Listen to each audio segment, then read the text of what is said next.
Sa tingin niyo po ba seryoso ang Pangulo na makipag-reconcile sa mga naging kalaban nito sa politika or budol na naman po itong mga statement na to? Hindi seryoso yan. Gusto lang niya na tumaas ng konti yung ratings niya. Gusto niya baguhin yung current atmosphere. Yung trend na pababa ang kanyang ratings at pataas yung ratings na mga pinapahirapan niya. Una-una, si Vice President Sara Duterte pinahirapan ng kanyang administrasyon. Ngayon most trusted national leader ng bansa. Sino pang mga kaalyado? Senador Bongo, nag-number 1 sa Senado. Duterte Youth Party List, nasa top sa eleksyon sa Kongreso. Paano naging sincere yan? Ngayon nga, uupo na kami, pinigilan pa ng kanyang administrasyon. Diba? Hindi sincere yan. Sir, balikan ko lang itong eleksyon kasi before yung halalan, makikita natin yung kaliwat kanan na ginagawang kilos protesta ng ating mga kababayan. Talagang makikita natin na talagang gigil na gigil yung ating mga kababayan na talagang palitan na yung kasulukuyang namumuno dito sa ating bansa. At sabi nga nila, dito sila gaganti or babawi sa darating na eleksyon. Kitang-kita naman po natin na milyon-milyon po yung mga Pilipino na gumagawa po ng ganung mga klaseng statement. Pero iba po ang naging resulta ngayong eleksyon. Sa tingin, kayo po ba sir ay kumbinsido sa naging resulta ng halalan? Alam niyo, masabi ko sa inyo, ang pinagtataka ko dyan kung bakit mayroong mga undervote or overvote na talagang milyon-milyon. Paano nangyari yun? Diba? Minsan kasi sa sobrang technical nung pagkakaroon ng automated elections, hindi mo na rin maintindihan kung paano nadadaya. Diba? Meron nagsishade, iba yung lumalabas na pangalan. Pero mga OFWs bumoboto, iba yung lumalabas na pangalan. Diba?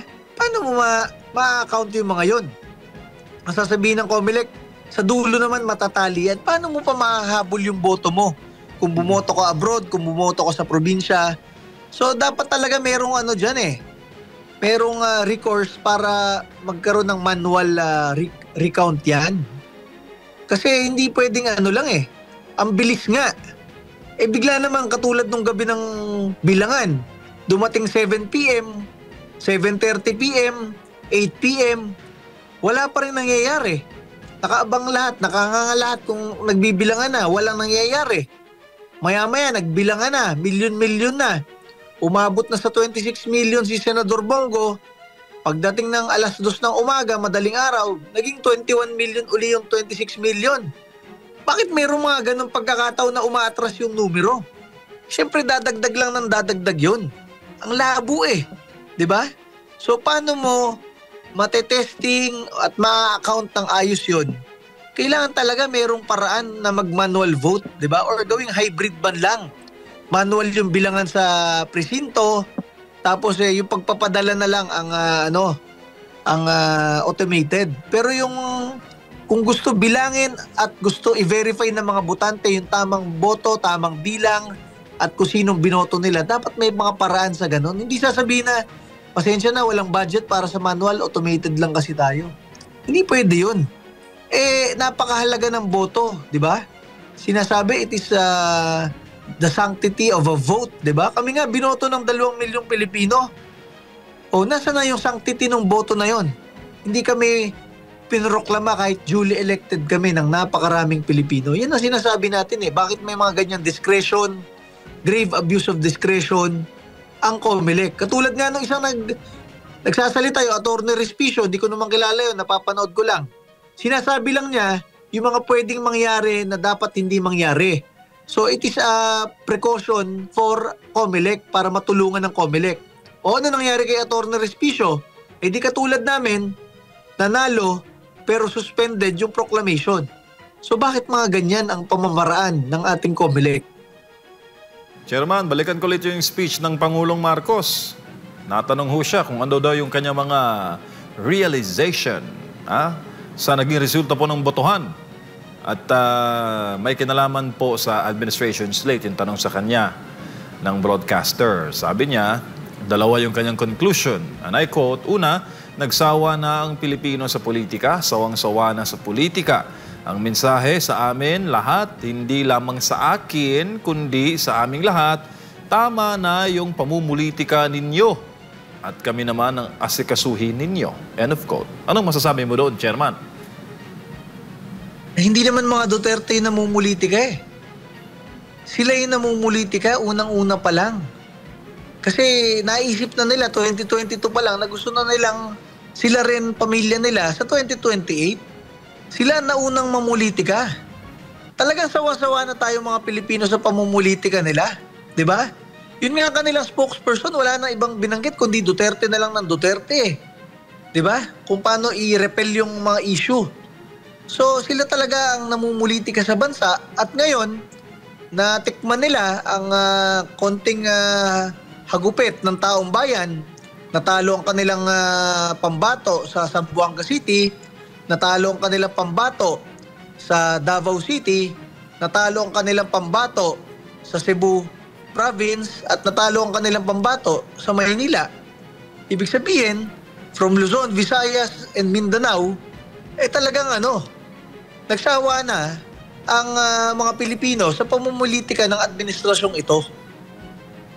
At sinabi niya rin, Chairman, sa kanyang pong tampok, sa kanyang mga realization.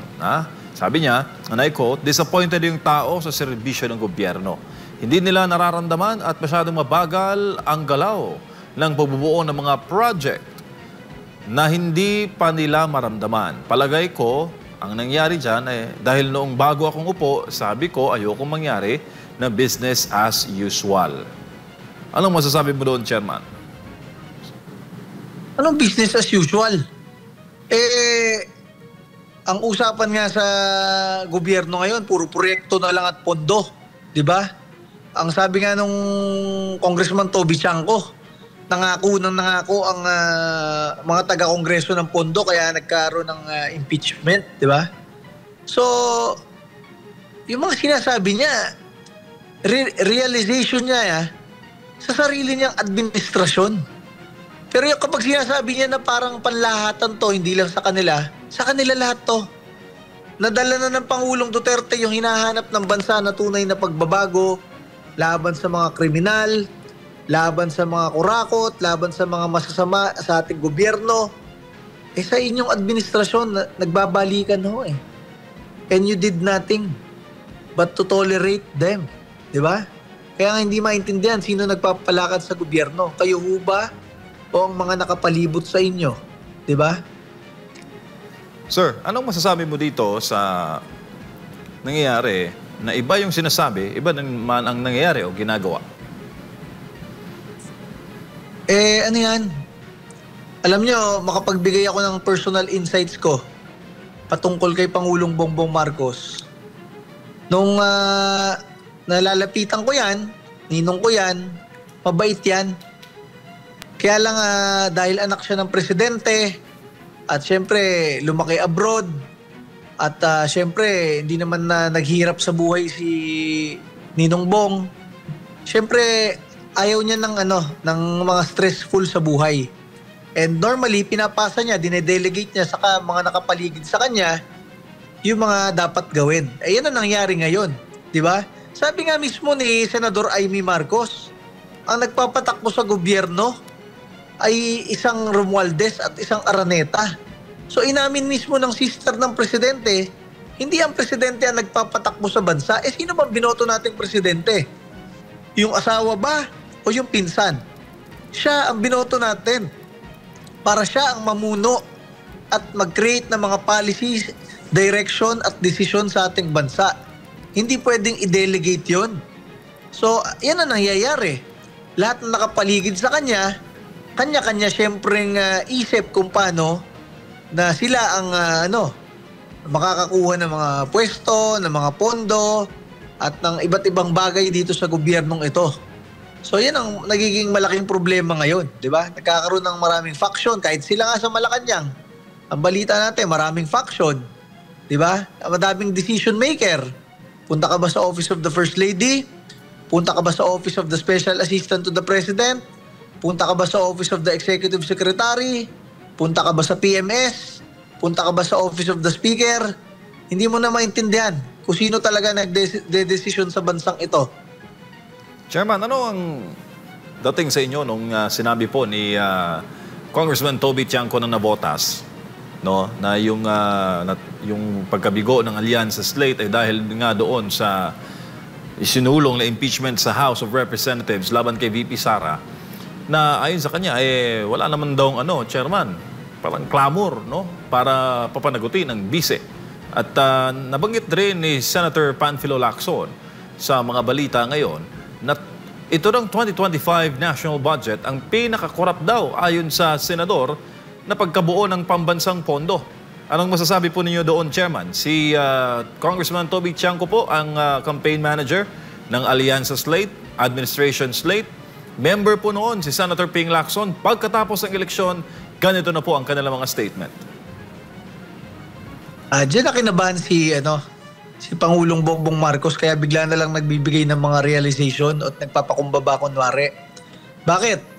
Yung sinuportahan niyang alyansa, yung slate, nung nagpatawag ng victory party, isa na lang pumunta.